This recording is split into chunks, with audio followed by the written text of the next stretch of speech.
purchase your tracks today.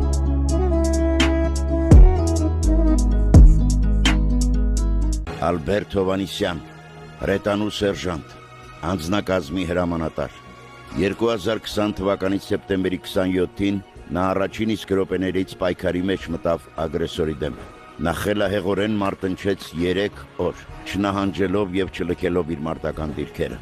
և իր մատաղ կյանքը տվեց հայրենիքին։ Ալբերտը իսկական մարտիկ էր, ով մտածում էր, որ իր կրակած մեկ արկը պիտի իրավիճակ փոխի ու իրավիճակի ելքը դեպի լավը, դեպի մեր կողմը լինի։ Պարտանում եմ, որ տենց ընկեր եմ ունեցել։ Իր նկարը թեկուզ մի հասարակ նկարը մեծ հետք թողեց էլի սաղ աշխարհի վրա, սաղ երկիրները